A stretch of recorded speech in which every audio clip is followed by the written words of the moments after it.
Muy bien, estoy listo para que usted me indiquen cuando empiezo. Sí, doctor. Ahorita voy a pasar a presentarlo. En un momento. Muy bien, creo que ya podemos comenzar. Muchas gracias por la espera a todos los participantes.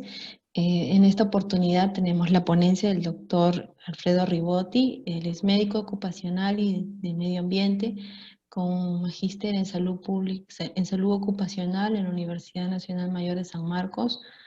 También ha hecho un máster internacional en toxicología, cuenta con un título de experto universitario de toxicología, es coordinador de maestría en medicina ocupacional y medio ambiente de la Universidad San Martín de Porres, es también docente en posgrado en salud ocupacional y además es instructor recertificado de la HL, Advanced Hazard Material Life Support Arizona, en Arizona Emergency Medicine Research Center. Muchas gracias, doctor Ribotti, por su ponencia y a continuación tenemos el tema de intoxicación por solventes. Muchas gracias, muchas Tiene gracias. el micrófono. Bien, gracias. Le voy a agradecer. Si más o menos ven el tiempo, tengo exactamente 60 minutos. Mejor si ya estamos a más o menos 5:40, si más o menos me pasan, me interrumpen para saber cómo voy de tiempo. Voy a estar al tanto también, Sí, pero por si acaso. Bien, está muy bien, buenas doctor. tardes, Muchas gracias. estimados participantes de este curso. Agradezco siempre la invitación cordial de la Sociedad Científica San Fernando para poder compartir este tema, estos temas en general, como el de la semana pasada también, que son siempre interesantes de conocer. Y más aún ahora cuando estamos involucrados pues, en el ámbito laboral y cada día hay más médicos que se incorporan al ámbito de la salud ocupacional y de la medicina ocupacional en las empresas. Muy bien, entonces el tema de solventes orgánicos que me han encargado es un tema, además de interesante, diría yo que de un uso rutinario, no, de uso cotidiano, porque es probablemente un grupo de sustancias con las cuales vamos a tener mucho contacto, las personas en general, tanto en casa como en el trabajo, van a tener mucho contacto. Ahora lo vamos a ver justamente. Entonces, además, la otra cosa importante es que tenemos que entender que este grupo de solventes tiene mayor relevancia por su neurotoxicidad, es decir, que el órgano blanco que digamos, ataca a este grupo de sustancias que se llaman los solventes orgánicos, que tienen una característica de la liposolubilidad, es decir, que son principalmente lesivos porque atraviesan fácilmente nuestras membranas. Acuérdense que nuestras membranas son una bicapa bifosfolipídica y todo lo que es liposoluble puede atravesarlo mucho, mucho, mucho más rápido, ¿no? Entonces, nuestros órganos, además, acuérdense ustedes que el sistema nervioso central probablemente es algo más noble, más importante, porque gobierna toda nuestra economía, todo nuestro organismo en general, ¿no? Entonces es muy vital, está encerrado justamente en una caja muy especial, ¿no? Y tiene sus elementos aferentes y eferentes para poder enviar sus órdenes y al mismo tiempo recibir los estímulos e información del medio exterior. Bueno, si este órgano es afectado, evidentemente pone en riesgo serio a la salud y la vida de las personas. Y claro, el tema es que también muchos quieren conocer el tema de los solventes orgánicos porque quieren saber cómo abordarlo, cómo tratarlo, cómo manejarlo, o en todo caso, como se usa la palabra intoxicación, cómo solucionarlo, ¿no? ¿Qué antídotos? En realidad, el tema de los antídotos me parece que ya lo han conversado en alguna sección, y lo comento nuevamente, de las miles de sustancias químicas, apenas tenemos un puñado de antídotos para ellas, muy específicos que no van más allá de nuestros dedos de la mano. Entonces, en realidad no hay antídotos y lo importante es saber más bien cómo prevenir el contacto con estas sustancias o en todo caso el daño, ¿no? ¿Y dónde están estos solventes orgánicos? Bueno, estos solventes orgánicos en realidad son derivados de los hidrocarburos, ¿no? El petróleo principalmente. Todo lo que es hidrocarburos generan los solventes orgánicos. La industria petrolera, la que tenemos en mar, en tierra, y todo lo que conocemos muchas veces está derivado de esta industria, de esta producción, ¿no? Los hidrocarburos, parece mentira, son una de las principales actividades económicas mundiales. Nuestra sociedad actual tecnológica se rige por los hidrocarburos. Basta con decir que nuestros automóviles se mueven por los hidrocarburos. Los aviones, buques, las empresas que se encargan de generar energía incluso utilizan hidrocarburos. ¿no? Y la idea actualmente, esto ha llevado a un problema mundial ambiental serio, tan serio, que se está justamente buscando transformar la matriz energética a una energía mucho más saludable, mucho más renovable, ¿no? Como es la energía, por ejemplo, solar o la energía eólica, ¿no? Entonces esto es un tema también muy crucial para no solo ver, conocer por el tema de nuestra salud como individuos, como organismo, sino como conjunto, como seres humanos. Este es un recorrido muy simple sobre lo que es los hidrocarburos, en un esquema muy rápido. Algunos de los hidrocarburos en realidad son múltiples. Y acuérdense que ustedes que la clasificación, ¿no? De los, de los compuestos se deriva, desde el punto de vista químico, de la forma como están estructurados, conformados, y al mismo tiempo cómo se vinculan mediante enlaces, ¿no? Acuérdense ustedes de los famosos alcanos, alquenos, alquinos, que básicamente se diferenciaban por un enlace, ya sea doble o triple, ¿no? Y que formaban cadenas, ¿no? Por ejemplo, la gasolina es un conjunto de alcanos, de alquenos, ¿no? Entonces, va a decir que va a tener muchas de estas moléculas y es por eso que se le llama también octanos, ¿no? Octanos, ¿no? La gasolina de 95, 97 octanos, por ejemplo. Y también tenemos en este mismo grupo otras moléculas que tienen formas ya, digamos, en anillo, ¿no? Por eso que se le llama cíclicos, ¿no? Y ahí tienen los cicloalcanos, alicíclicos también, y los clásicos bencenos, bencénicos o aromáticos, ¿no? Básicamente porque tienen este famoso anillo de 6 carbonos en un anillo perfecto, que justamente le da la característica a una de las sustancias más carcinogénicas que existen, que es el benceno. Bueno, los solventes orgánicos en realidad son sustancias que no es un solo tipo, sino son numerosas familias de sustancias orgánicas químicas. Eh, Tienen la característica de ser líquidos o vapores, o sea, gases en otras palabras, e incluso, sobre todo, tienen la característica de volatilizar, es decir, que lo líquido rápidamente se va a transformar a vapores a temperatura ambiente y más aún si usted lo pone a altas temperaturas. Y además tienen un olor y una toxicidad significativa. ¿Cómo hacerlo esto rápidamente en la mnemotecnia? Acuérdese usted del olor de la gasolina. Todo lo que parezca o se parezca mucho al olor de la gasolina es un solvente orgánico, ¿no? Ahí ustedes pueden hacer rápidamente memoria, por ejemplo, de que en casa utilizan sustancias que parecen, ¿no? Un ligero olor a gasolina, ¿no es cierto? Por ejemplo, el alcohol isopropílico, el mismo gas, ¿no es cierto? Por ejemplo, ustedes tienen ahí las sustancias que son como desodorantes o que son incluso pesticidas, ¿no? Incluso sus perfumes, ¿no? Tienen solventes. Los solventes, justamente viene esa palabra solvente porque diluyen, ¿no? Sirven para diluir otras moléculas, sirven para sostener otras moléculas, ¿no? Para hacerlas que puedan ser viables. Y orgánico se refiere porque en su composición tienen principalmente al carbono. A diferencia de otras sustancias químicas que son inorgánicas, el carbono, principalmente el representante de lo que es las estructuras orgánicas, es lo que más se encuentra en estos elementos químicos. Por eso que se le llama solventes orgánicos, ¿no? Se encuentran, como les digo, principalmente en forma de mezclas, no se encuentran solos y puros, algo raro para las industrias específicas, sino más bien como mezclas. La gasolina, por ejemplo, es una mezcla, ¿no? El famoso thinner también. Y así, cuando usted utiliza o agarra cualquier envase de una sustancia química, se da cuenta y lee por detrás su composición, va a ver que hay un montón de sustancias, nombres químicos, y estos son pues una mezcla de sustancias y generalmente son solventes. Bueno, si se liberan al aire y se volatilizan, ¿no? Entonces, la principal forma por donde ingresan a nuestra economía, a nuestro organismo, es por la vía inhalatoria. Pero no solo la vía inhalatoria, sino también la vía cutánea.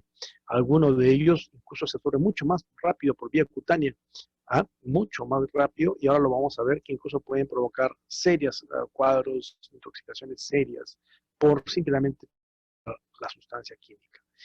Bueno, este es otro cuadro que siempre muestro, ¿no? Que, digamos, de alguna manera nos orienta a recordar alguna de las clasificaciones de estos solventes y algunos representantes más conocidos de estos solventes. Por ejemplo, en los aromáticos, ¿no? Está clásicamente el benceno, aparece el tolueno, el sileno, el etilbenceno, los monómeros de estireno.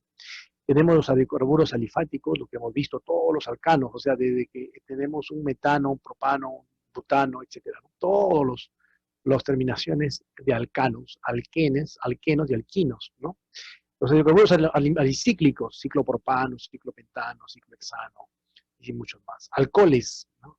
Tienen ustedes al alcohol isopropílico, uno de los más difundidos y muy utilizados hoy en día.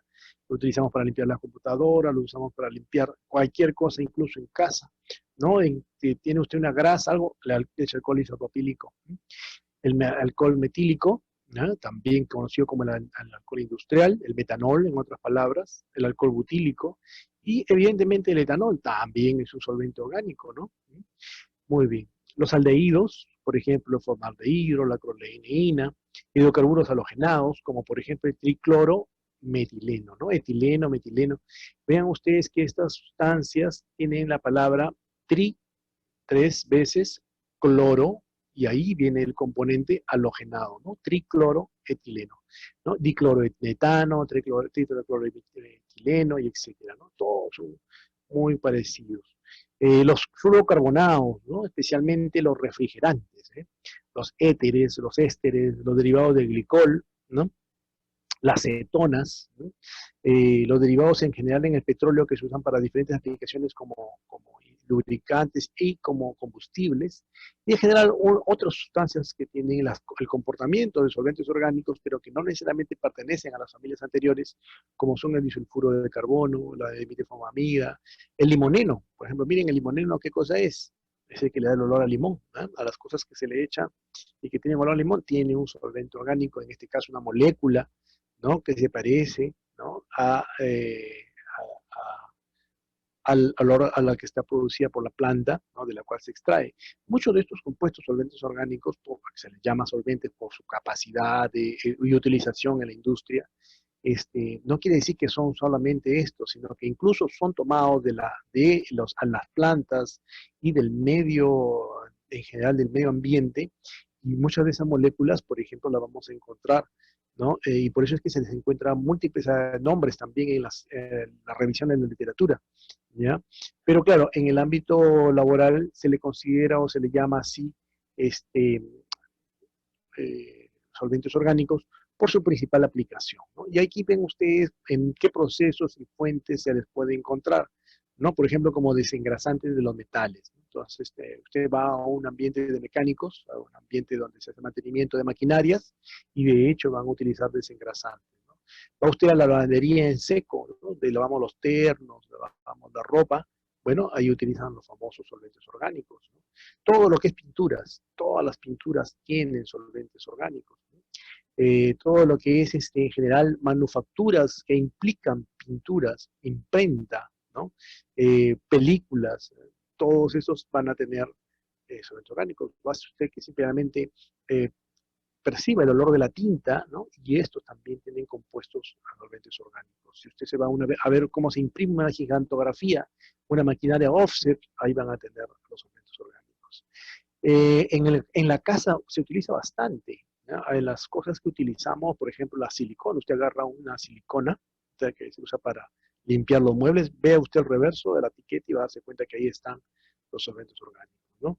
La gasolina, los fumigantes, son algunas de las aplicaciones de los solventes orgánicos, y es por eso que se los va a encontrar, y decía yo al inicio de la sesión, muy difundidos de amplio uso, ¿no? Entonces aquí, por ejemplo, les he puesto en metalmecánica, ¿no? Entonces acuérdense, metalmecánica de grasas, ¿no? Obviamente también hidrocarburos, pero sustancias que permitan, por ejemplo, quitar el óxido, limpiar, desengrasar, ¿no? Etcétera, van a utilizar los solventes orgánicos. En las pinturas y disolventes, ¿no? Ni qué decir, ¿no? Todos tienen solventes orgánicos. Por eso usted va, cuando por ejemplo compra ahora estamos muy preocupados como estos son neurotóxicos, por la salud de los niños, ¿no? Entonces usted va ahora, compra sus crayolas, o los plumones, también tienen solventes orgánicos, usted va y dice ahí, libre de solventes orgánicos, ¿no? ¿Por qué? Para evitar que los niños inhalen estas sustancias tóxicas. Y se utiliza principalmente ahora la tendencia de usar pinturas al agua, ¿no? Para evitar justamente estas sustancias, ¿no? La realidad del ambiente laboral es que nuestros trabajadores, pues, no usan ni protección respiratoria, usan sprays y simplemente inhalan todo esto, y evidentemente en ellos habría algún tipo de efecto. Estas son las condiciones reales en las que se pinta en nuestro país, en nuestros trabajadores, ¿no? Entonces, en ellos hay riesgos, ¿ya? En los trabajadores informales hay riesgos. Incluso en lugares menos sospechados, por ejemplo, los artistas se exponen a los solventes orgánicos, ¿eh? no solo pegamentos, tintes, pinturas, obviamente, ¿no? ¿Quién diría que en una universidad donde se practica el arte va a haber riesgo, ¿no? El mundo de los pegamentos, ¿eh? Todos los pegamentos tienen solventes orgánicos o resinas epoxi en general, ¿no?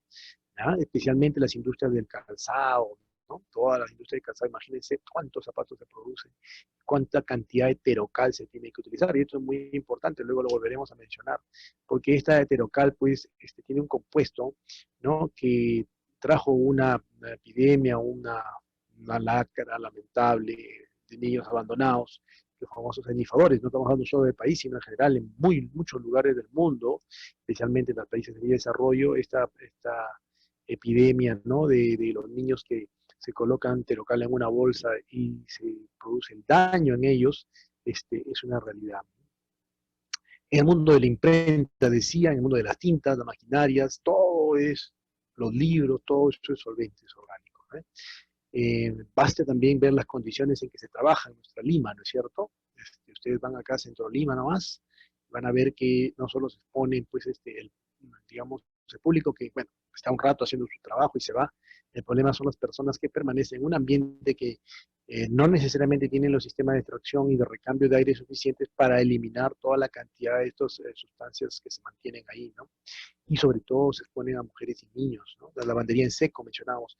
Y bueno, solo para poder ilustrar algunos de las industrias más frecuentes donde se encuentra esto, ¿no? Entonces aquí, por ejemplo, una de las cosas que podríamos preguntarnos es cuál es la cantidad de estos solventes, ¿no? Que se está produciendo en el mundo. ¿Cuánto? ¿Es poquito? ¿Es 1 litro? ¿Es 2 litros? ¿Es 20 litros? ¿Una tonelada? ¿Cuánto es, no? Mira, el mundo en general es tanto esto que hay enciclopedias sobre la cantidad de solventes orgánicos que se producen. Y si hablamos ya específico, ¿no? Vemos aquí, por ejemplo, en la producción de 2008 de pinturas y recubrimientos, que finalmente son derivados del petróleo. ¿O quiénes la producen más? ¿No? Vean ustedes ahí, productos los chinos, en Europa, en Norteamérica, son los principales productores de esto. Y esto no es solo para una tendencia de aquella época, 2018, sino que incluso se estimaba que esto va a continuar. Si bien es cierto, como pueden ver ahí, en morado están las pinturas de, digamos, en base a agua, esto va a seguir aumentando, no es suficiente para cubrir toda la cantidad de solventes que se requiere eliminar, ¿no? Entonces vamos a tener esto. Los pegamentos, el mundo de los pegamentos también es muy amplio. Este es un reporte que nos habla de la cantidad de toneladas, mire, 5 millones de toneladas de adhesivos y selladores en Europa, pues es nuestra forma de vida, ¿no? Entonces esto todo es real, ¿no? Es solo para mostrarles un poco la cantidad, ¿no? Pero lo más importante y que nos atañe a nosotros es, a propósito que ponían como título de la intoxicación. Yo diría que la palabra intoxicación debe ser entendida básicamente para casos agudos, porque en realidad aquí, en este caso, por ejemplo, los solventes orgánicos, si bien es cierto, se pueden producir intoxicaciones agudas y son muy evidentes, el riesgo mayor y desde el punto de vista ocupacional, sobre todo, son las exposiciones crónicas, ¿no? Las de pequeñas dosis y persistentes, año a año, ¿no? ¿Y cuáles son sus órganos blancos? Bueno, una de las características, decíamos, es la liposolubilidad y uno de los órganos más importantes que afecta justamente a los solventes orgánicos es el cerebro, es el sistema nervioso en general, ¿no? Y por tanto, la exposición aguda provoca una depresión del sistema nervioso central. Cuando hablo de depresión, no hablo de la depresión anímica, sino depresión en general del sistema nervioso central. O sea, todas las actividades se reducen, ¿no? La concentración, la capacidad de respuesta, hay una narcosis, ¿no? Entonces, cuando una persona se expone a alta cantidad de solventes orgánicos, lo que va a ocurrir es un episodio de depresión del sistema nervioso central, un enlentecimiento del sistema nervioso central, ¿eh? Entonces, eso es lo que va a ocurrir. La persona incluso se somete a excesiva cantidad y persistente, puede llegar incluso a la muerte, ¿no? Esto es, pero que son casos muy raros. Acuérdense además que si bien es cierto, se inhala, desde el punto de vista toxicocinético, estas sustancias se van por el torrente hematológico, ¿no? Todo el aparato circulatorio y llegan a los diferentes órganos. Y en los diferentes órganos también van a producir efectos. Cuando es alta la dosis, por ejemplo, a nivel renal, necrosis tubular aguda, a nivel pulmonar, porque nosotros estamos inhalándolo, hay una respuesta de la mucosa bronquial, la persona se siente que le falta el aire, incluso puede haber una neumonitis alveolar, y a nivel de piel y mucosas también va a haber irritación, ¿no? Si quieren ustedes, de alguna manera lo han probado, lo han sentido, aplíquense un poquito de gasolina en la mano y van a ver cómo les comienza a arder, ¿no es cierto? Es porque es un irritante de la piel. Muy bien. Pero como decía, el principal problema de los alimentos orgánicos es la exposición crónica, ¿no? Y esta es la que más nos atañe a nosotros como especialistas en el campo de la medicina ocupacional y de las empresas, es esta disminución, claro, y alteración de todo el sistema nervioso central, ¿no? En general, las alteraciones diversas, pero principalmente los trastornos de memoria, de atención, de concentración, e incluso de la capacidad de extracción son los que más nos llaman la atención de los trabajadores. Evidentemente, muchos de ellos van a tener mareos, sensación de fatiga, también mucha tendencia a veces a la irritabilidad, ¿no? Y luego ya viene el componente orgánico, ¿no? Mejor dicho, psíquico, ¿no? Derivado de la sustrato o de la falla orgánica, ¿no? Tendencia depresiva, ansiedad, pérdida de memoria, ¿no? E incluso usted puede que le haga un examen, por ejemplo, va con un neurólogo y el neurólogo no le encuentra nada, ¿no?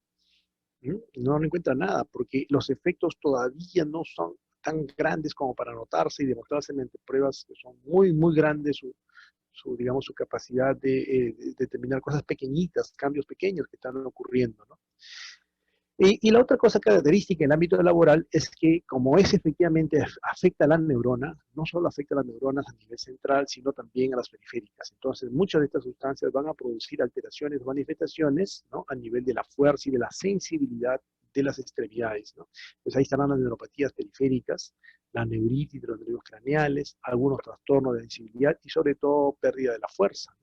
E inclusive cuando se expone a las personas de forma mucho tiempo, a dosis muy altas, de forma crónica y persistente, como por ejemplo en los semifadores, se ven las estructuras cerebrales alteradas a nivel del cerebro y cerebelo verificables mediante el ataque y la resonancia.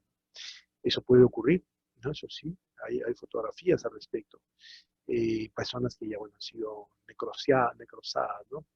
Eh, pero esto a tal extremo provoca o genera un síndrome, ¿no? Que se llama el síndrome orgánico afectivo, ¿no? Entonces, inicialmente, cuando es la exposición mínima, comienza con un síndrome afectivo, emocional, ¿no? Derivado de un sustrato orgánico, pero que conforme va pasando la exposición y va avanzando la toxicidad, ya se convierte en una encefalopatía tóxica severa. Entonces, es normal que inicialmente haya todos estos cambios del humor, de irritabilidad, puede notarse, con cuidado.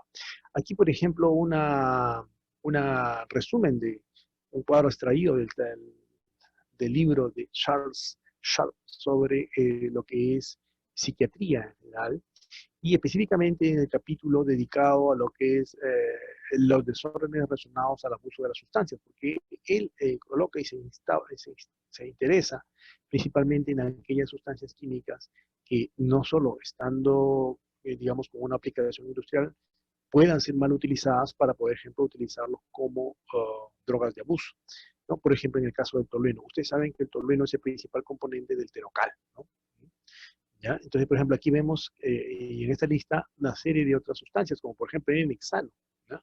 Este nexano es principalmente caracterizado por una neuropatía periférica.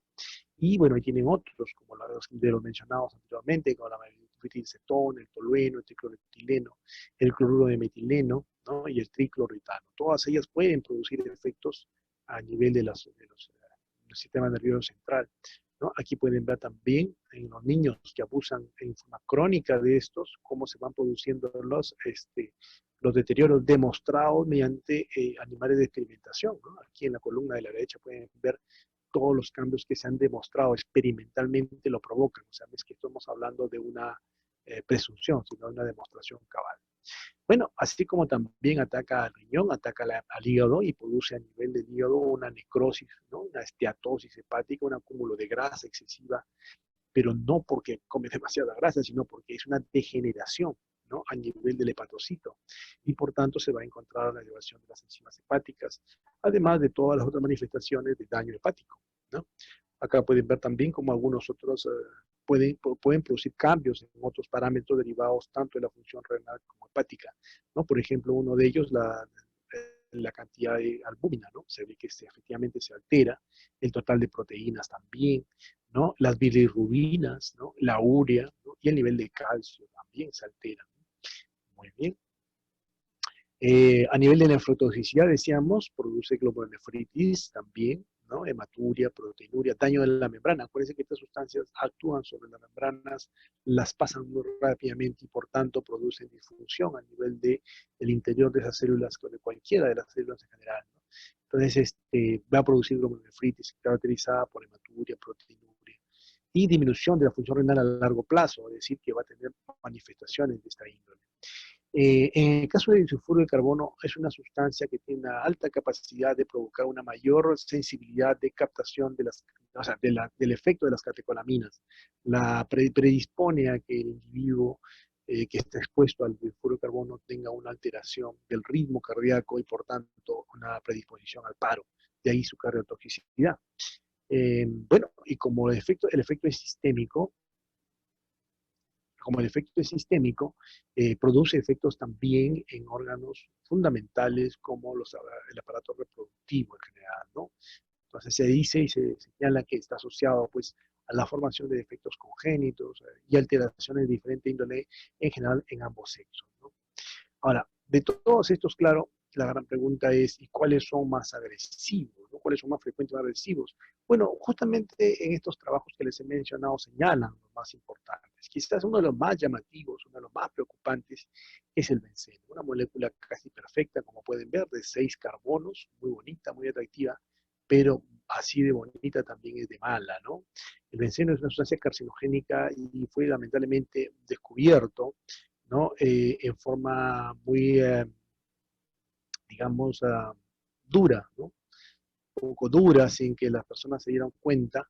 Este benceno comenzó a producir daños especialmente en los trabajadores de la industria, de diferentes industrias, ¿no? Por ejemplo, en el caso de las llantas o de la lavandería, porque antes había lo que se llamaba el lavado en seco en Francia, el lavado francés, ¿no? El lavado en seco, pero no se usaba el tricloretileno como ahora el percloretileno, sino se usaba el benceno. Entonces, imagínense, las personas lavaban todo, ¿no? Para no mojarlas y salían limpiecitas, ¿sí? Pero las personas inhalaban benceno y después de muchos años de trabajo comenzaban a tener una de las manifestaciones más típicas, es la, el cáncer, o sea, la aplasia medular, ¿no? Esto se ha hecho en múltiples estudios, no les voy a pasar más que rápidamente esta diapositiva porque es una clase específicamente por el seno, pero más o menos para contarles que ya desde el año 23 se comenzaron a ver diferentes incidentes sobre, por ejemplo, anemia plásica, ¿no? Alteraciones de discrasias sanguíneas, ¿no?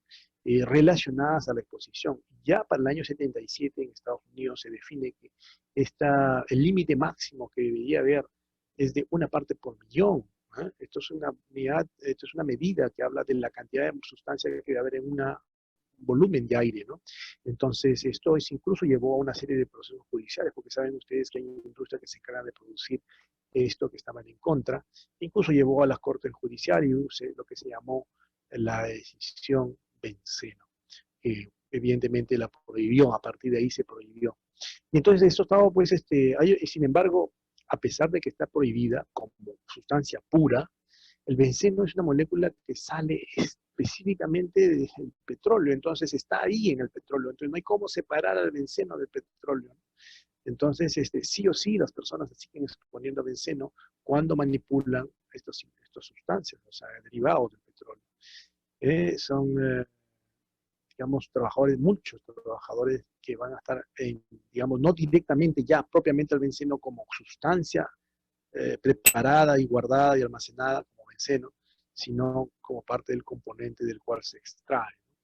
Entonces, el gran problema del benceno, y eso quiero rápidamente pasar, es que es principalmente un carcinógeno, ¿no? Si bien es cierto, puede producir intoxicación aguda, el problema es nuevamente la intoxicación crónica. Y ahí a nivel de intoxicación crónica, ¿no? Que pueda producir su efecto ya en meses o ya principalmente en años, ¿no?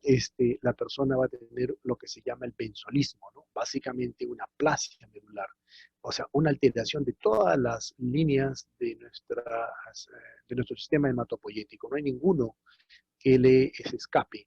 Y evidentemente también es reconocido como un carcinógeno del grupo 1. Está más que demostrado la relación de exposición del benceno y la leucemia es probablemente digamos, cáncer o neoplasia más frecuente. Pero ojo que cuando hablamos de leucemia, es decir, una alteración del incremento de las células blancas, en realidad no estamos hablando de una, sino de diferentes tipos de leucemia, la leucemia mielodisplásica, mielomonocítica, promielocítica, la erythroleucemia, la mieloide crónica, la linfoide crónica, la enfermedad de Hodgkin, la linfoblástica aguda, todas ellas son producidas por esta sustancia, por uno de estos solventes orgánicos, de manera que ustedes comprenderán la prohibición de pues, utilizarla, ¿no? Entonces se ha tenido que buscar algunos sucedáneos que disminuyan.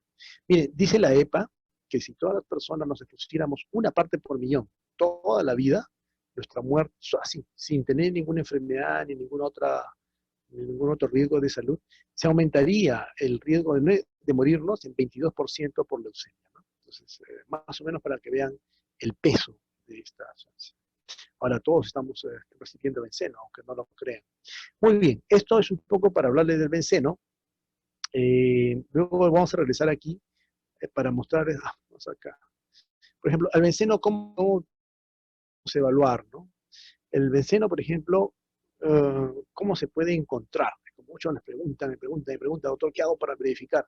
Bueno, existen biomarcadores para esto. Si tu laboratorio de toxicología está preparado, puede, por ejemplo, pedirse el ácido S-fenilmercaptúrico en orina o también el ácido TT-mucónico en orina, que, ¿no?, al finalizar el turno nos puede dar una bastante seguridad de que la persona está expuesta, pero no es el único metabolito. Cuando en realidad analizamos el metabolismo del benceno, vemos que pues efectivamente puede ser transformado mediante nuestras células de todo nuestro armamento enzimático, especialmente todas las citocromos, vemos que pueden transformarse en efectivamente un metabolito, y en este metabolito, el transmucónico, es básicamente una forma indirecta de saber que se ha ingresado benceno, ¿no? Es para verificar nada más el benceno, ¿no? Aquí tienen también en el mismo esquema, ¿no?, en esta publicación de 2009, cómo el benceno va a ser inactivada mediante la citocromo 12-1, y esto va a transformarlo finalmente en diferentes elementos.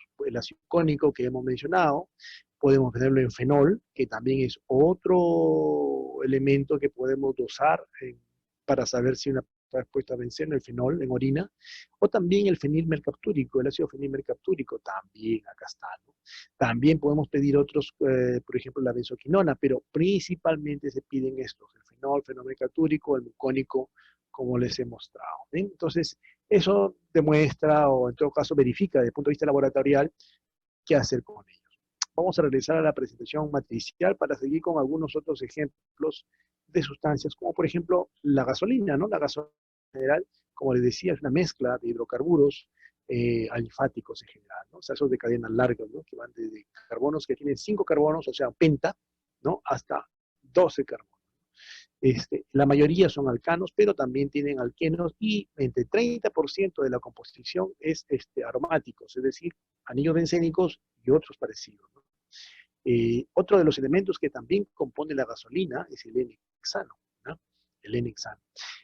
Y bueno, la gasolina, como ustedes saben, se incendia, ¿no?, y podría ser mucho más explosiva si es que no se le hubiera agregado una serie de sustancias que controlaran esa capacidad de explotar, de inflamabilidad, ¿no? Y entonces hace muchos años se le agregó el plomo. De ahí que existe la famosa gasolina plomada, o mejor dicho, existió porque está prohibida según ley, ¿no es cierto? Y esto fue un problema de salud pública en el mundo porque las personas respiraban ya no solo solventes orgánicos, sino también otro neurotóxico, que es el plomo. Claro, el plomo ahora ya está prohibido y gracias a Dios se ha eliminado, ¿no? Pero tendríamos ahora otros solventes como el metanol, el etanol, el metiletílether o el TBA, el T-butilalcohol, ¿no? Incluso hoy en día se utilizan sustancias derivadas del manganeso, ¿no?, para poder producir menos efecto explosivo e inflamabilidad de la gasolina. Sin embargo, hoy descubriendo que el manganeso también tiene efectos neurotóxicos. Bueno, esto es nuestro estilo de vida, nuestra forma de vida. Este es un trabajo que me gusta mencionarlo siempre, ¿no? Pero eso, bueno, a nivel de la maestría lo señalo. Por ejemplo, es un trabajo que nos muestra cómo están emplazados los grifos en una ciudad y cómo alrededor de esos grifos están los colegios, los niños, ¿no? Y pueden ver ahí, según el tamaño del círculo, la cantidad de, digamos, de concentración de las sustancias derivadas del benceno de estos grifos, ¿no? y al costado los niños o los colegios y las casas.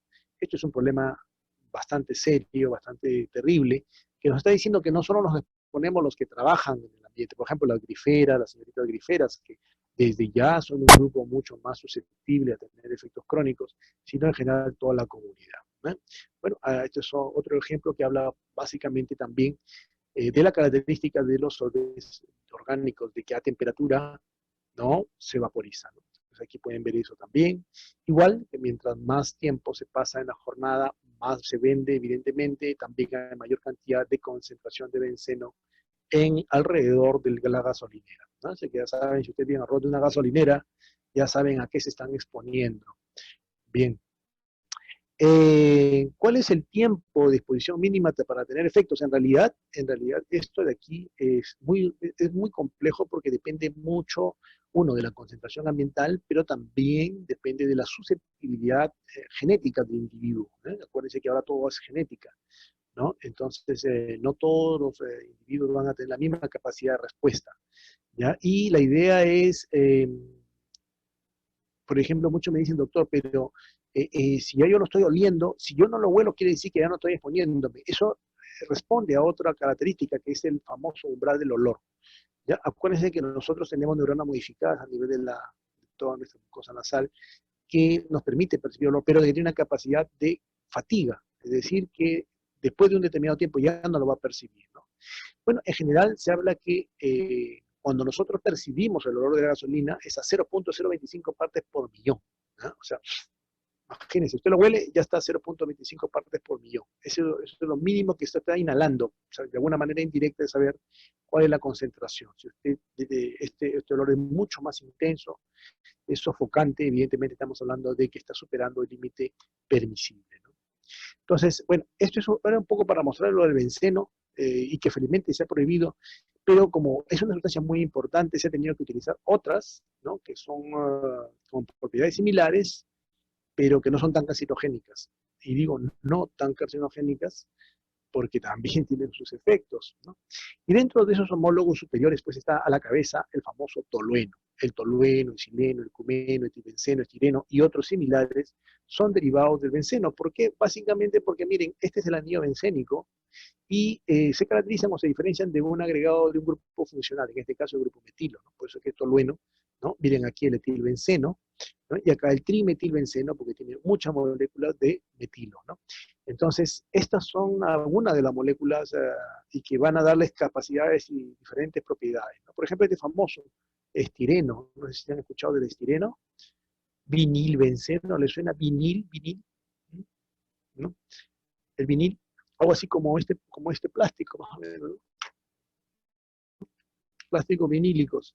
Bueno, todos son derivados justamente de los hidrocarburos, pues la industria, el mundo de la síntesis orgánica a nivel de las plantas, ¿no? Químicas, pues genera esto, ¿no? El ternopor, ¿no? El ternopor, el polen, estas famosas cucharitas que nos sirven para comer, etcétera. Ahora más que todo nos lo dan en bolsa y nos dan con todo esto. Esta es una terrible tragedia para el ser humano y para el planeta, porque estas sustancias son muy difíciles de degradar. Pero bueno, volviendo al punto, el tema del tolueno. El tolueno nos va a dar una clínica muy parecida al caso del benceno en cuanto a la parte, igual que todos los solventes, ¿no? Desde el punto de vista que ingresa por la nariz, narcosis, una dosis muy alta, pero sobre todo se caracteriza por efectos, digamos, lentos y progresivos, crónicos, ¿no? Se metaboliza igual, miren, el tolueno también se metaboliza mediante la circulación.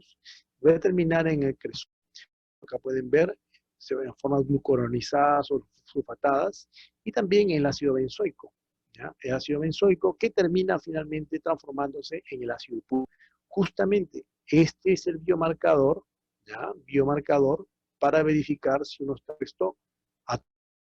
Otra cosa importante es el porcentaje de que se puede exhalar. Cuando uno exhala, cuando uno trabaja con solventes, o sea, la persona está impregnada y exhala incluso el solvente a entre 25 a 40% del solvente inhalado que ingresó a nuestro cuerpo se elimina por la vía respiratoria. También se puede usar para monitorizar a los trabajadores este otro biomarcador. Bueno, los síntomas decíamos en el tema del lo agudo, la depresión, alteración, si le cae, pues hay irritación de las conjuntivas, hay dificultad respiratoria, si se deprime el sistema nervioso, evidentemente puede llegar a un tema de, digamos, a depresión marcada, ¿no? Convulsiones en general, ¿no? Que es parte del cuadro de exceso de dosis. Puede haber arritmia cardíaca e hipoxia que lo lleve a una muerte súbita, ¿no? Pero que son casos muy raros, ¿no? Estos son casos inusuales, porque más bien lo que vemos es que con el caso de los niños, por ejemplo, de localeros, o que en general los trabajadores que manipulan al tolueno como terocal o pegamento, ¿no? El abuso es crónico, lento y paulatino. ¿Y qué vemos en ellos principalmente? Buena sensación de fatiga, ¿no? Alteraciones intestinales, fallas renales, hay que chequear al riñón, ¿no? Y finalmente, lo más llamativo, alteraciones del sistema nervioso, alucinaciones, reflejos hiperreactivos, neuropatía periférica, cambios de la personalidad, ¿no? Mucha tendencia a la irritabilidad o una labilidad emocional, pérdida de la memoria, ¿no? Y dificultad respiratoria en general. Entonces, todo esto poco a poco va deteriorando las estructuras y va produciendo una secuela, ¿no? Básicamente la encefalopatía, el síndrome orgánico afectivo que lo hemos mencionado, ¿no? Alteraciones de la agudeza visual, en general todo el sistema nervioso central alterado, ¿no? ¿Ya? En el tolueno, bueno, podríamos medirlo en aire, pero también vamos a medir el marcador que es el ácido hipúrico en orina. El biomarcador sería el ácido hipúrico en orina. Hay que hacer las pruebas basales para ver todo lo demás, todos los órganos afectados, su hemograma, sus pruebas funcionales renales y hepáticas, su examen de orina, su electrolito. Bueno, son exámenes generales de chequeo, pero el toxicológico es el ácido hipúrico. Este es otro también, otro del mismo libro de psiquiatría, nos habla justamente de las alteraciones de las personas jóvenes, ¿no? En edades entre los 12 y los 36 años, ¿no? Y a qué se están exponiendo, ¿no? Desde que nacieron. Entonces vemos ahí que, digamos, no solo se exponen a una sustancia, sino a múltiples sustancias derivadas ya de la gasolina, ya de los plumones o incluso de los pegamentos, ¿no? Y eso es algo, parece mentira, que si lo vamos sumando, va a implicar mayor repercusión en la salud de las personas, lo podemos ver en este trabajo, ¿no? Tratamiento para las intoxicaciones, tanto para el caso del benceno como para el caso del tolueno, no hay tratamiento, ¿no? Lo que hay que hacer es retirar siempre en las sustancias químicas, lo primero es retirar al individuo de la fuente de exposición, lo sacamos de ahí, aire, ventilación, y si tiene que trabajar por ave motivos, evidentemente un zapatero no puede dejar su medio de ganárselo, ¿no? Su dinero a través de esto, pues tiene que usar un respirador especial para los vapores orgánicos, que tenga filtros para estos vapores y el lugar tiene que tener pues una higiene, bien ventilado, ¿no? Tiene que estar en un ambiente adecuado para poder trabajar, ¿no? ¿Ya? El sileno, por si acaso lo conocen al sileno, lo han visto, lo han escuchado. Bueno, el sileno lo podemos ver en los hospitales, claro, los hospitales lo usamos principalmente en el laboratorio. Bueno, yo no, sino especialmente los anatomopatólogos, ¿no? Y los anatomopatólogos lo utilizan para poder hacer las tinciones, las muestras, etcétera. Esta es una sustancia que se usa mucho en el laboratorio. En general, en las fábricas de pinturas se ha demostrado la concentración. Cuando se usa en el medio especializado toxicológico, para referirnos a los solventes más frecuentes, pues estamos hablando justamente del BETEX, ¿ya? BETEX, el BETEX, o sea, el benceno, tolueno, sileno, ¿no? Se llama así. Y en las industrias se hacen ediciones y se encuentran notablemente alteraciones, aparte de altas dosis, alteraciones en los trabajadores de índole ya de diferente, pero principalmente hematológico, ¿no? Hematológico, ¿no? Otra de las sustancias químicas, rápidamente, porque ya me gana el tiempo, eh, el percloretileno, le decíamos de lavado en seco. Se llama percloretileno o tetracloretileno también, porque tiene los 4 cloros. Esta sustancia se utiliza para las ropas, ¿no? Para lavar nuestros ternos, ¿eh? Igual va a ingresar por la misma vía inhalatoria, produce a nivel del sistema nervioso central depresión y irritación bronquial, ¿no? Este de aquí es otra molécula también muy importante, el N-hexano, ¿no? Se llama hexano porque tiene 6 carbonos, ¿no? ¿Ven? ¿De acuerdo? Muy bien, este es una molécula muy importante porque principalmente produce daño a nivel periférico, ¿no? Produce polineuropatía sensitiva motriz, muy característico, es uno de los principales efectos de esta molécula de nexano, pero no la única, que igual produce los mismos que hemos visto. Y claro, pues, si es que la deposición es muy intensa, pues sí, cuadriplegia, parálisis de los músculos respiratorios, afección del nervio óptico, básicamente por degeneración accionada, o sea, desmielinización. ¿Ah? Muy bien, ¿cómo lo podemos medir? Bueno, hay un biomarcador, el 2.5 hexanodiol en orina, ¿no? O también podemos medirlo en aire exhalado mediante el hexano directamente. Estas son algunas moléculas. Otra molécula frecuente, el diclorometano. Ahí tienen ustedes su número de específico químico de toda la que es la estructura química, ¿no? Unívoca.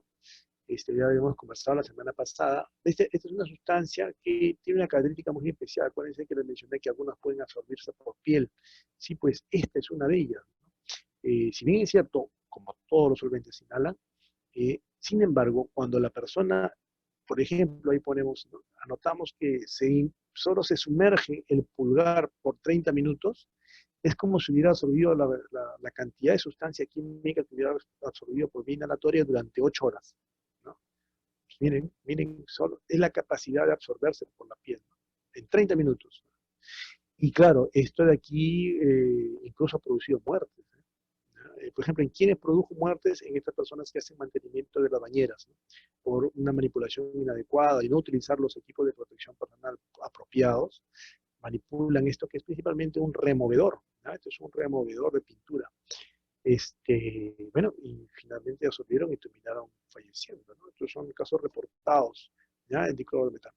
Otra sustancia de este grupo, bastante conocida, es el formaldehído, ¿no? Que cuando yo comencé mi carrera eh, en la salud ocupacional y la toxicología era considerado básicamente un mutagénico. Bueno, hoy día ya no, hoy día ya es un carcinogénico, ¿no?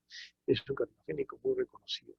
El formaldehído lo conocemos nosotros, hemos estado en contacto porque conocíamos nuestra anatomía, ¿no? Estábamos ahí haciendo nuestra disección de los cadáveres y ya sabemos que nos hace llorar bastante, ¿no? O sea, quiere decir que ingresa por vía inhalatoria. Es principalmente un irritante respiratorio, pero igual ingresa a todo el organismo, ¿sí?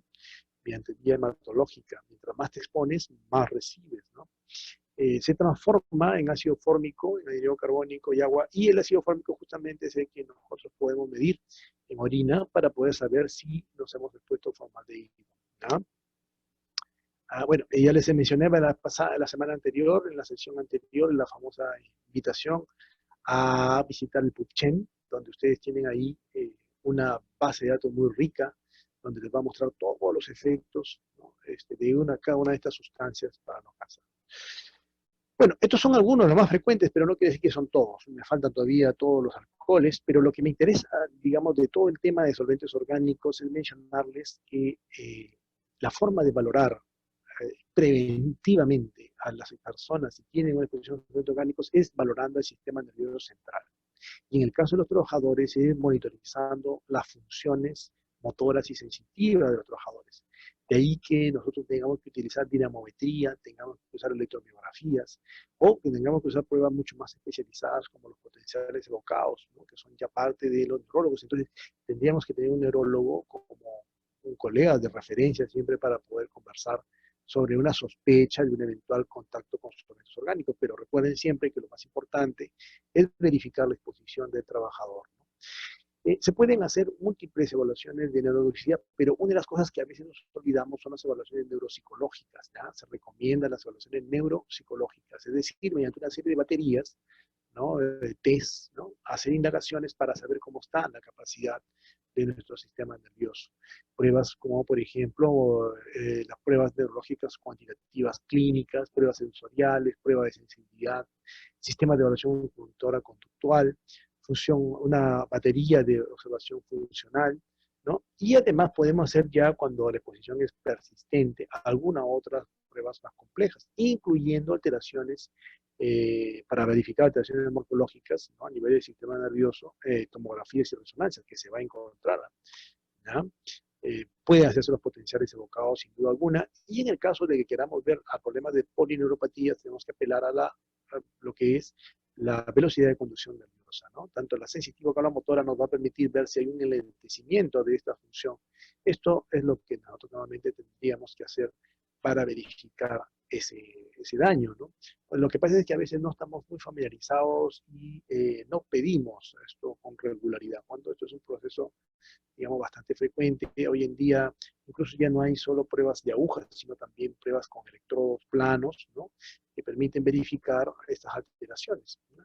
Estos son, ahí tengo la referencia de algunos centros electrofisiológicos que nos pueden permitir valorar esto, ¿no? Básicamente lo que se quiere ver es si hay una respuesta del individuo apropiado, ¿no? Frente a un estímulo neuronal, ¿no? Ahora, esto depende de varios factores, como por ejemplo la estatura, la edad, la longitud de la extremidad, ¿no? La masa muscular e inclusive la temperatura.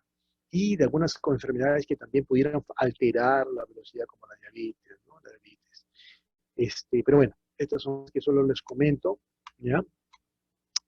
Estas son básicamente algunas técnicas que son de la especialidad, pero ya no es solo agujas, como les decía, ¿no? Ahora también ya son técnicas mucho más modernas y permiten a los especialistas saber si hay un enlentecimiento de alteración de estos valores. Pero lo que nos interesaba era mostrarles algunas pruebas de Doctor, una... disculpe, es ¿Estamos que bien? son, sí, son las 5:50. Ya estamos, ya Estamos con termino, tiempo termino. todavía. Sí, Sí. sí, ya termino. Yo quería mostrarles este tema de que hay una serie de herramientas o cuestionarios sencillos, ¿no? Que a veces no es de dominio común, pero que nos permiten a nosotros hacer un pequeño screening de si las personas tienen o no alguna alteración cuando están expuestas a estas sustancias, los solventes orgánicos, ¿no? Por ejemplo, preguntas, esto por ejemplo está en los gatizos, ustedes entran a poner su Google, gatizo, así como suena, gatizo con S, ponen batizo benceno, ¿no? Y les va a salir esto, es un libro donde están todas las pruebas que sirven. Entonces ahí, por ejemplo, ¿no? Este cuestionario es muy interesante, ¿no? Si es olvidadizo, si le han dicho a sus familiares que es olvidadizo, si a menudo se le olvida realizar actividades que considera importantes, si le es difícil entender la noticia, los programas, si tiene a menudo dificultad para concentrarse, si está muy enojado a veces o triste, quién sabe, ¿no? Si le cuesta dificultad para decidirse a realizar actividades, anormalmente cansado, ¿no?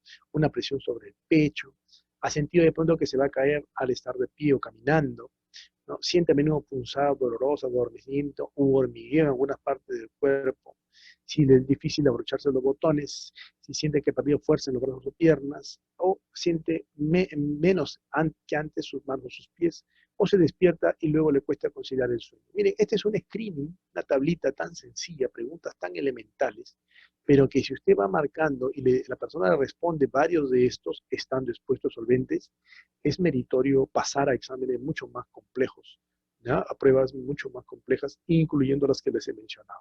Y a propósito, ya para terminar, mencionarles también esto, ¿no? Esto siempre lo recomiendo a mis alumnos de la maestría, y se los voy a enviar a los colegas del grupo para que también lo puedan, si no, lo bajan también de Google. Este manual de pruebas neuroconductuales es un compendio bastante sencillo, ¿no? De muchas baterías de pruebas neuropsicológicas que se pueden utilizar, ¿no? Para valorar de una manera muy sencilla y en castellano, ¿no? De pruebas que fueron inicialmente europeas, americanas, justamente una serie de problemas de nuestro sistema nervioso. Entonces ustedes ahí tienen un documento bastante sencillo, les describe las pruebas neurológicas y les dice luego cómo interpretarlas.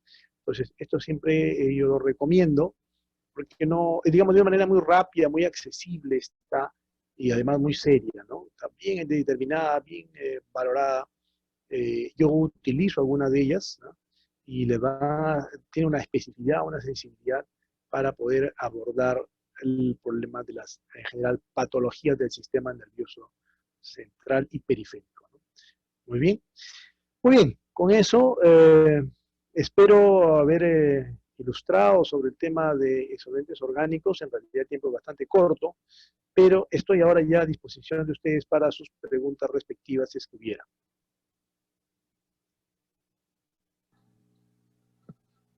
Sí, agradecemos la ponencia del doctor Ribotti. Por favor, invitamos a los participantes que puedan escribir sus preguntas en el chat. Sí, tenemos un espacio de 5 minutos para el desarrollo de las preguntas.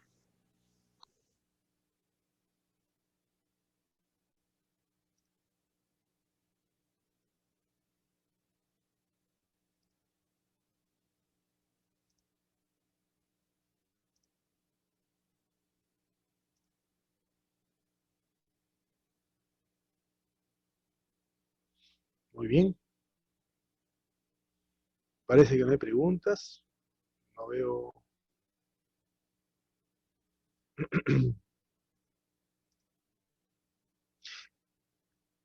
Doctor, ¿creo que la fibromialgia tenga una relación con la exposición crónica a solventes orgánicos? No. Yo la vez pasada creo, me parece lo comenté.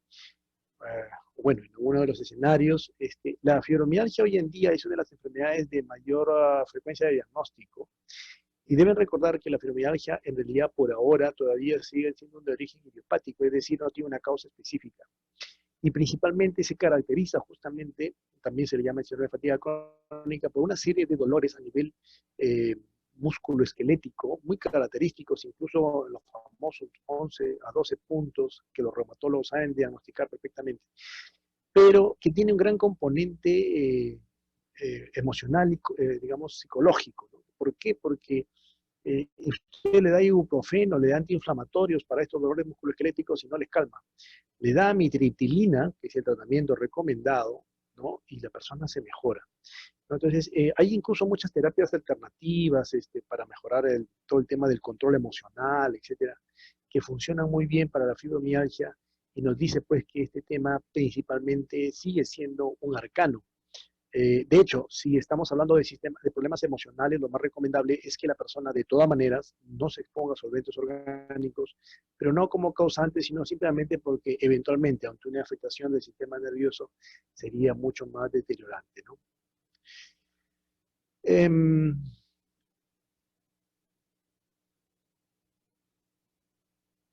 claro, sin duda. Cuando me pregunta el colega, me dice, doctor, ¿sería recomendable que se incluya pruebas neuroconductuales en pacientes con riesgo laboral con exposición a solventes orgánicos? Por supuesto. Justamente por eso les invitaba a visitar el manual o a otros que hay, que ustedes estén muy seguros de cómo se maneja y qué miden y qué significa, porque esto es lo que se recomienda en cualquiera de las especialidades del mundo, en general en toxicología, lo que se busca es la búsqueda precoz, ¿no?, de los efectos de los solventes orgánicos. Es decir, para lo que ya está deteriorado, pues, son células que no se vuelven a regenerar. Entonces, si hay daño, no he tenido tiempo para mostrarles algunas imágenes de tomografías de alteraciones orgánicas en algunos, sobre todo usuarios abusadores, ¿no?, de, por ejemplo, tolueno mediante terocal, o en animales de experimentación. Ahí se recomienda es anticipar a esos cambios, porque ya una vez producido los cambios neuronales, ya no hay forma de regresar, ¿no? O sea, hay que hacer neuroconductuales. Los síndromes mieloproliferativos y celulares y otros cánceres son más comunes por presiones solventes, están rigorosos patólogos. Sí, claro, los anatomopatólogos son uno de los grupos ocupacionales más expuestos, yo diría, los anatomopatólogos que también lo están, más aquellos son los que primero hacen las tomas de muestra, ¿no?, o hacen el corte de los órganos, es decir, los técnicos del área de cirugía, perdón, de citopatología, y luego los que preparan solo se ponen a las sustancias preservantes, que son agentes, ¿no?, sino que además utilizan parafina, que es sustancia, bien hidrocarburo, pero que vaporiza. Entonces, si no hay un buen sistema de extracción, están expuestos a solventes y hay sintomatología. Después dice, si los síntomas de mera proliferativa producen otros cánceres.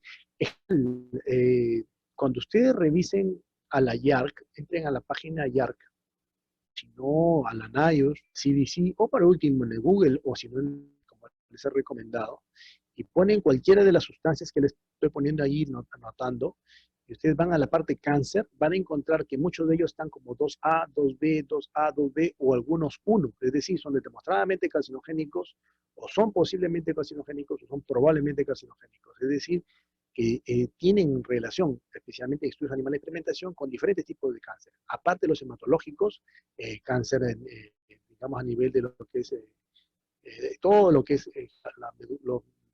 las diferentes líneas celulares de nuestro sistema médico, tenemos renales, tenemos alteraciones a nivel de colon, ¿no?, a nivel de intestino. Entonces, a nivel de todo lo que es ovario y reproductivas, en general, o sea, no es solo para un tipo de cáncer, hay más gente que en el caso del seno, asociado a la anemia plástica y a la leucemia, sí, claro, pero no es el único. Eh, eh, Buenas tardes, doctor. En relación a trabajadores de construcción civil, pintores que manifiestan cansancio, inapetencia, en otra clínica donde a veces se aprecia anemia de geriatra, consulta neuro, sí, acuérdense que sí, sin duda, si son trabajadores que no están usando incluso sus respiradores para pintar, así usted vaya a pintar a sus carayitos, su respirador en realidad, ¿no? Si usted, bueno, los niños y ahora ya se busca pues utilizar pinturas al agua, etcétera. Si un trabajador está por ahí, está con su brocha pintando, especialmente de esas sustancias que huelen como la gasolina, fuertes, intensos, ¿no? Todos tienen que estar usando su respirador. No el N95 para el COVID, no, no. Tiene que usar su mascarilla con a media cara o cara con filtros. Estos filtros tienen que ser específicos para solventes orgánicos. Tienen una anotación, tienen una clasificación especial. No es para polvo, sino es capacidad para retener la molécula. Entonces, si esta persona tiene anemia, lo más recomendable es primero buscar la causa de esa anemia. ¿Está comiendo bien? ¿Está comiendo buena cantidad de fierro? ¿No tiene pérdida de fierro? Diagnóstico diferencial siempre, ¿no es cierto? Y definitivamente una valoración neurológica, porque pueda que sí tengamos un tipo de intoxicación, que además es muy solucionable. Estas cosas usted simplemente lo retira un mes al trabajador, le pone todo su equipo personal y va a ver que mejora, mejora, si es que el caso es reciente, pero si tiene muchos años, mucho cuidado, mucho cuidado. Recuerden llegar al segundo contacto. Muy bien. Bueno, no sé si hay alguna otra pregunta. Espero haber respondido apropiadamente las consultas.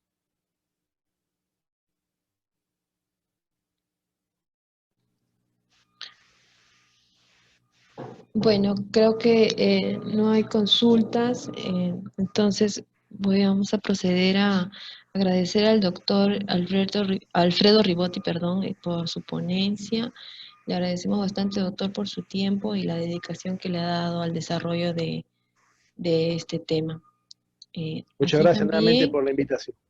queremos darle este certificado de reconocimiento al doctor Alfredo Ribotti por su destacada ponencia en intoxicación por solventes en el marco del cuarto curso de manejo de intoxicaciones y envenenamientos. Muchas gracias, doctor Alfredo Ribotti, y esperamos verlo en otras ponencias para seguir aprendiendo más con los conocimientos que usted nos pueda compartir. Muchas gracias, Muchas muchas gracias. gracias. Muchas gracias por la invitación nuevamente. Gracias. Hasta luego, hasta luego. Hasta luego, doctor.